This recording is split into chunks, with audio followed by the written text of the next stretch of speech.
Itu apa? Nah, kita lihat waktu Yesus lahir ada dua tentang dia. Satu Immanuel, satu disebut dia adalah juru selamat. Kenapa dia katakan juru selamat? Ya karena kita salah. Kalau kita pintar berenang, kita nggak perlu diselamatkan. Waktu kita nggak bisa berenang, kita butuh juru selamat. Nama Yesus bukan penghakim, enggak. Makanya ini siap-siap para pengkhotbah nanti. Jangan berhakimi jemaat. Iya, karena itu kalau sering-sering ketemu kuajarin ini.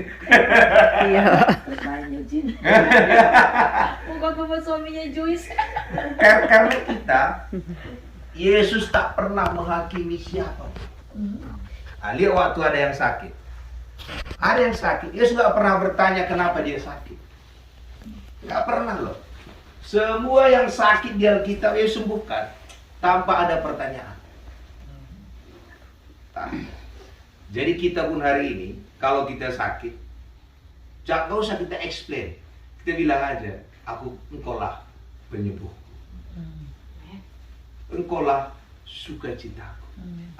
Jadi Yesus datang mengenalkan Allah itu supaya kita membuat dia menjadi segala-galanya bagi kita.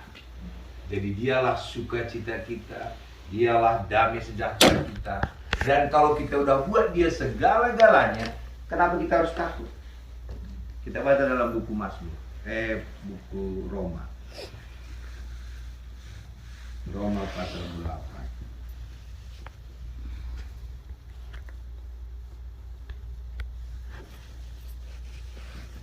Ayat 31. Saya baca dulu ayat 30 ya. Dan mereka yang ditentukannya dari semula, ini kita nih, ditentukan. Ini kalau bahasanya kalimat pasif ya. Mereka juga dipanggilnya, kita dipanggilnya. Setelah dipanggilnya apa? Dibenarkannya. Tahu arti dibenarkan? Berarti salah.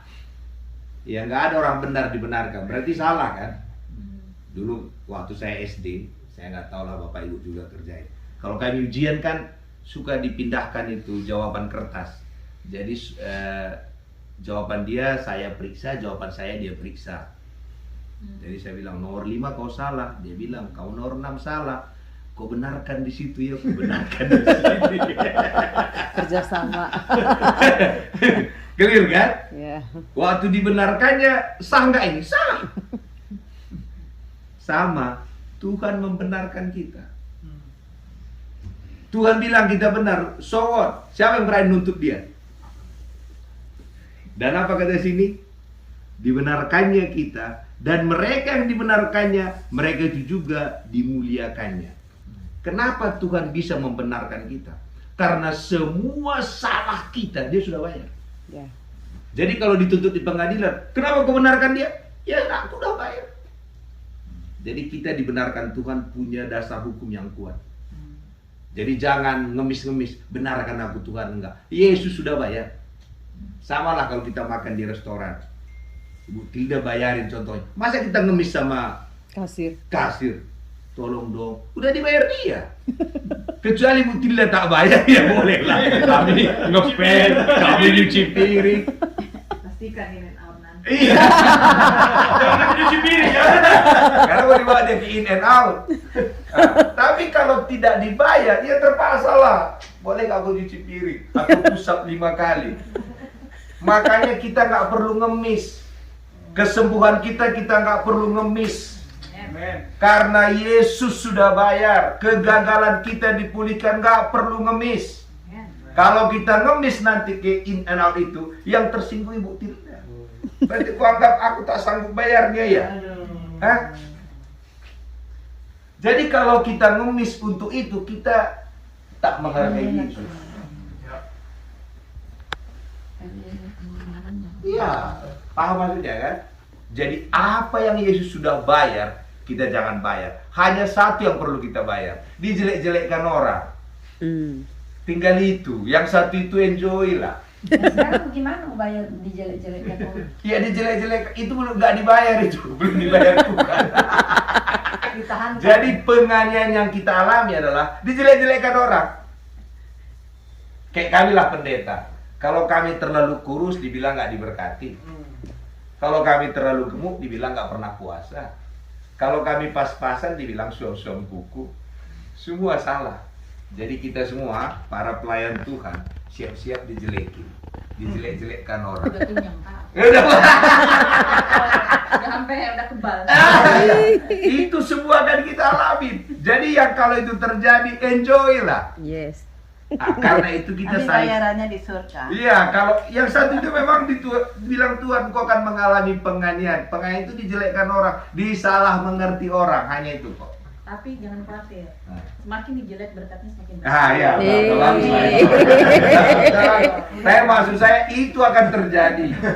Jadi kalau kita udah mulai dijelekkan orang, bersyukurlah, terima kasih Tuhan, aku sudah mengalami penganiayaan yang kau alami. Dijelekkan orang aja. Kenapa kita harus dijelekkan? Karena kita nggak jelek.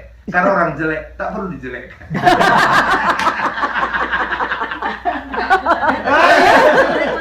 Iya, orang jelek tak perlu dijelekkan. Jadi kalau kita sudah mulai dijelek-jelekkan orang, bersyukurlah. Berarti kita cakep. Kita gagal karena orang jelek itu gak perlu dijelekkan. Jadi kita nggak jelek. Kita gak jelek. Dijelekin. Gitu. Maka dipaksa dijelek-jelekin. Jangan Jadi- whatever lah. Iya. Kenapa ini penting? Karena apapun yang kita alami, orang kan ngomongin. Ya. Baik atau buruk tetap diomongin.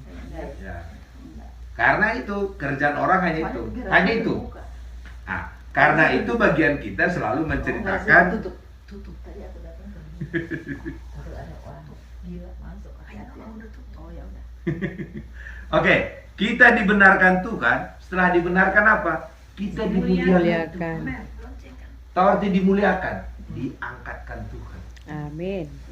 Jadi kita dipanggil, kita dibenarkan, kita dimuliakan. Terus kita ngapain di sini? Bersyukur, Nggak ada kan bagian kita? berterima kasih, Percaya saja. percaya. Ya kan, benar kan? Kita disuruh ngapain? Nggak ngapa-ngapain. Kita dipanggilnya, kita dibenarkannya, kita dimuliakannya. Bagian kita apa? Percaya saja. Amin. Jadi kita boleh percaya. Saya kan anak saya 3. Kalau anak saya yang pertama dan yang ketiga ini, saya nggak khawatir. Dia punya sifat kompetisi yang tinggi. Tapi anak saya yang cowok, alah Tuhan. Jos bangun, santai aja Pak. Sekolah Jos, aku bilang. Nanti pun dihukum paling disuruh berdiri. Aku nggak apa-apa dihukum berdiri.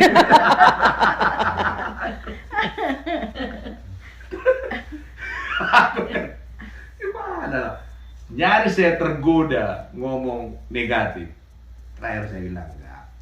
Jos, kau itu ada yang luar biasa dalam dirimu. Engkau akan luar. Saya bukan perlu meyakinkan dia, meyakinkan diri.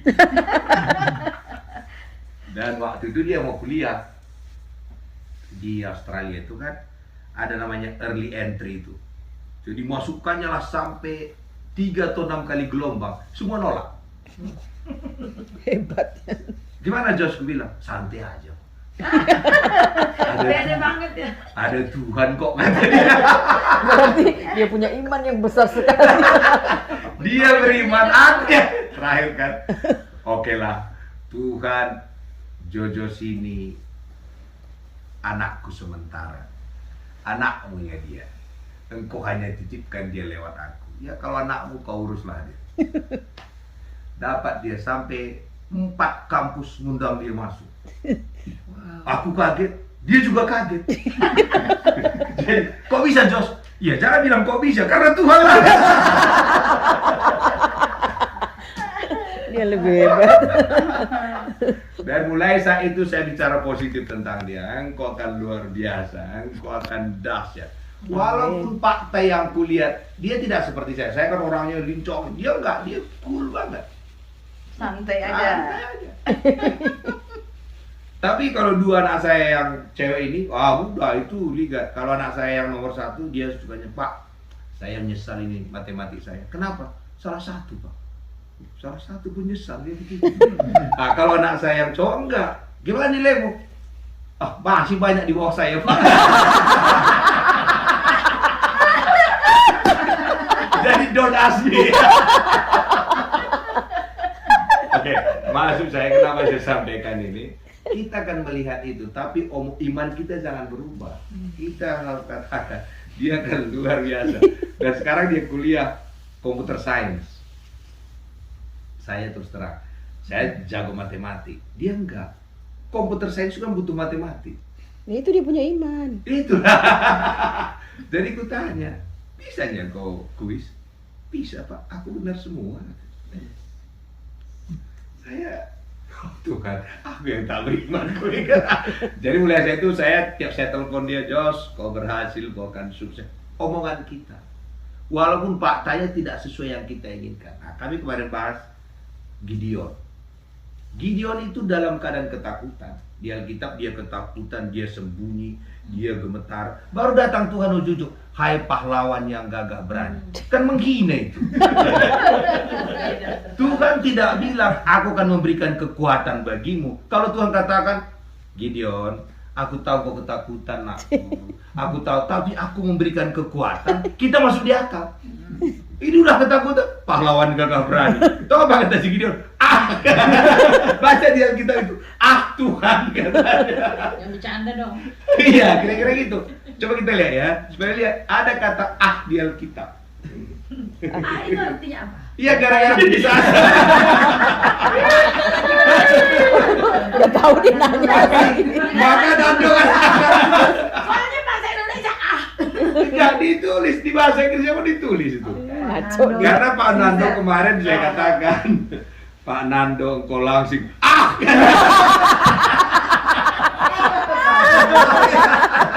ini ngece.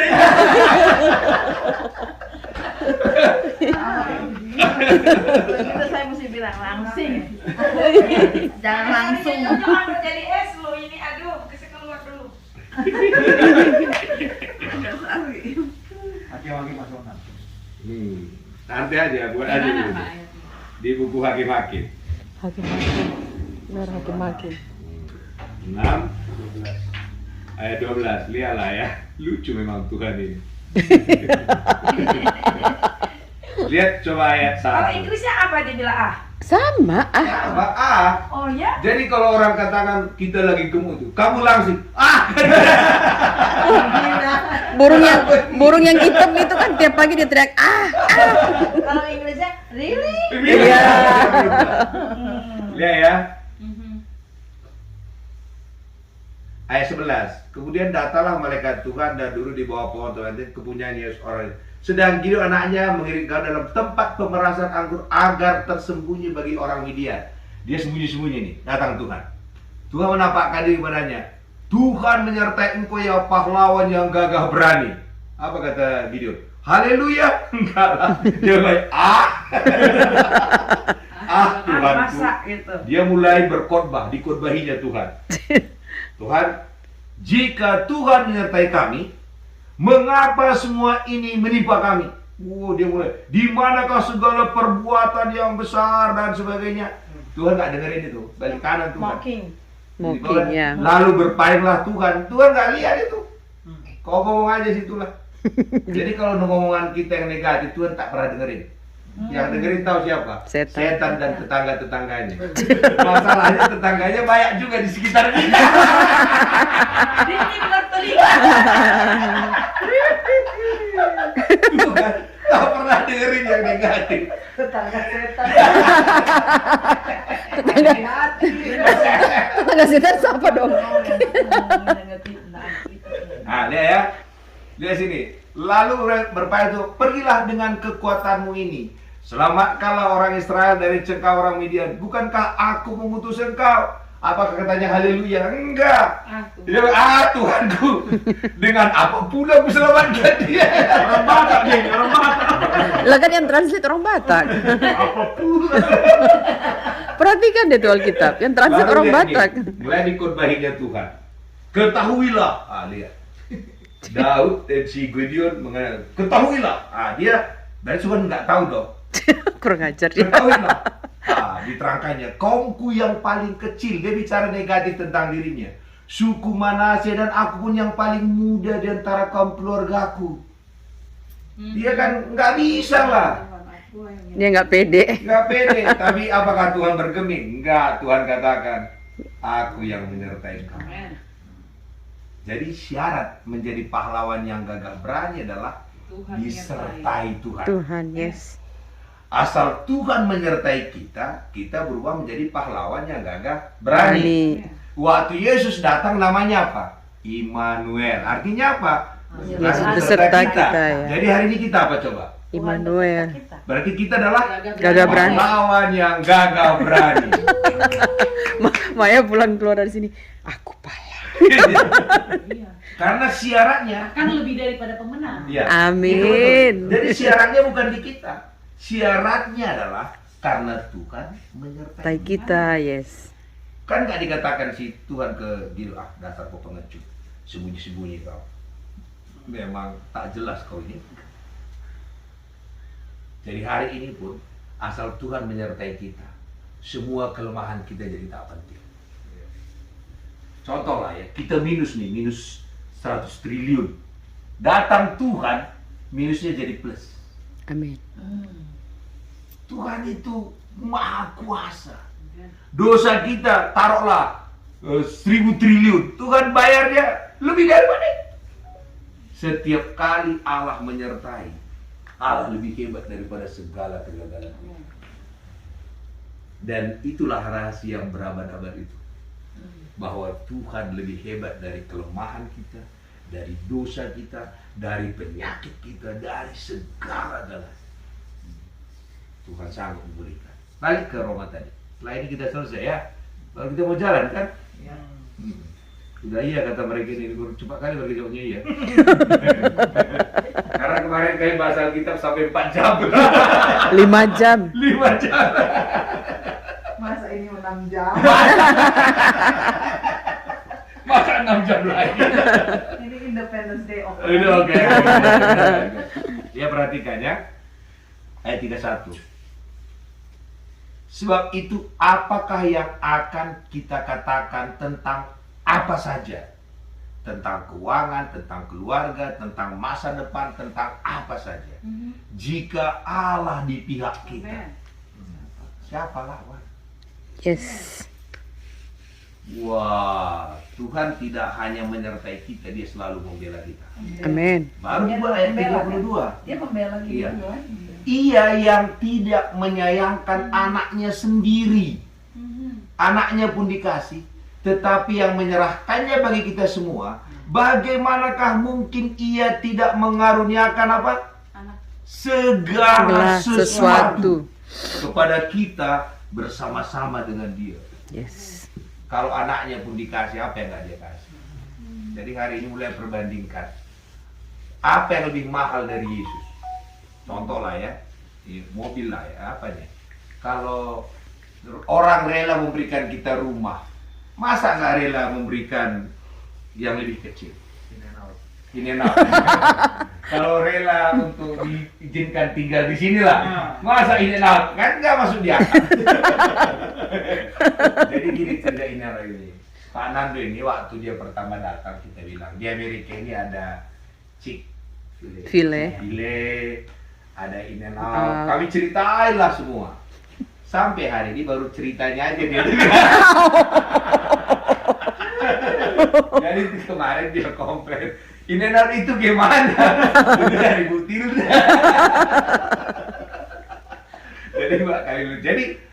Jadi setiap ada permintaan kita mulai bandingkan. Apakah ini lebih mahal dari Yesus? Enggak ada. Jadi semua permintaan kita itu kecil di mata Tuhan. Jangan lihat besarnya masalah kita, lihat besarnya Allah kita. Jadi asal kita minta sesuatu bandingkan. Kalau Yesus pun Dia berikan, apa sih yang Amin. Apa sih yang tak diberikan? Kesehatan, kekuatan, sukacita, rumah, apa saja. Amin. Selanjutnya tidak sampai situ. Siapakah yang akan menggugat orang-orang pilihan Allah? Oh, ini bahasa hukum ini. Kan kita tadi dibenarkan. Setelah Tuhan benarkan, Tuhan menantang. Siapa berani menggugat? Kalau ada yang berani menggugat Tuhan, hebat itu. Masukkanlah. Dia bilang, Allah yang membenarkan mereka. Iya. Amin. Siapa yang hukum mereka? Ya, baru bilang, siapa yang mau hukum mereka? Tuhan nantang ini, aku bilang dia benar, kau mau apa? Ku beli juga kau nanti, katanya kan. Ayat 34 dia bilang, Kristus Yesus yang telah mati, jadi dosa kita dibayar semua, bahkan lebih bangkit dan duduk di sebelah kanan Allah Bapa, malahan menjadi pembela bagi kita. Maka kita jangan ada front pembela Yesus. Yesus pembela kita. Jadi jangan katakan kemari kita bela Tuhan. Buat dari Tuhan. Ini dulu di gereja banyak itu. Mari kita bela tuh. Mau golo ke gereja ya. Waduh, ketawa-ketawa. Jadi masuk kau bela aku. Karena kita merasa kita lebih hebat dari Tuhan. Tuhan yang bela kita. Amin. Baru ditantang dia 35 lihat. Siapakah yang akan memisahkan kita dari kasih Kristus? Penindasan, kesesakan, kelaparan, ketelanjangan, bahaya, tak satu pun bisa memisahkan. Maka ditulis ayat 37. Dalam semuanya itu, dalam setiap masalah yang kita hadapi apapun itu, kita lebih daripada orang-orang menang. Syaratnya di siapa? Ayat bawahnya. Kenapa yang lebih daripada pemenang? Karena kita berdoa banyak? Bukan. Karena kita berpuasa? Bukan. Karena Dia telah mengasihi kita. Perlu berdoa? Perlu. Perlu puasa? Perlu. Supaya langsing dikit. Tetapi untuk lebih daripada pemenang, bukan karena itu. Karena Allah mengasihi kita. Amin. Kenapa kita bisa nginap di sini? Apa gara-gara kita gemuk? Enggak, karena Ibu Tilda sayang sama kita aja. Kalau tidak, cabut juga kita. Nando, in, out.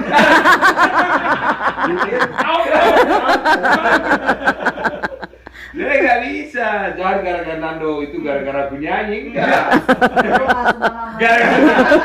Kita harus paham ini. Jadi Yes. kenapa kita lebih daripada pemenang? Contoh, logikanya begini. Kalau tiba-tiba Presiden Biden ya, telepon lah Ibu Tilda, aku buat Ibu Tilda jadi anak angkatku. Berubah nasib kita di sini. Iya. Ini FBI datang semua ini, langsung dijaga ini. FBI-nya. Apakah gara-gara Bu Tilda berubah? Enggak. Tapi karena Presiden Amerika mengasihi dia. Yang mengasihi kita bukan Presiden Amerika. Pemilik, pencipta, jagat raya. Amin. Dia Tuhan dari segala sesuatu. Maka dikatakannya, karena aku mengasihi engkau lebih daripada pemenang. Amin. Dalam segala galanya. Yes. Ayat 38. Sebentar lagi ya, sampai 39 kita aminkan. So, aku yakin ya, bahwa baik maut, hidup, malaikat, pemerintah yang sekarang yang akan datang atau kuasa apapun. Kuasa kalau di kampung kami kan begu ganjang, begu gendet, setan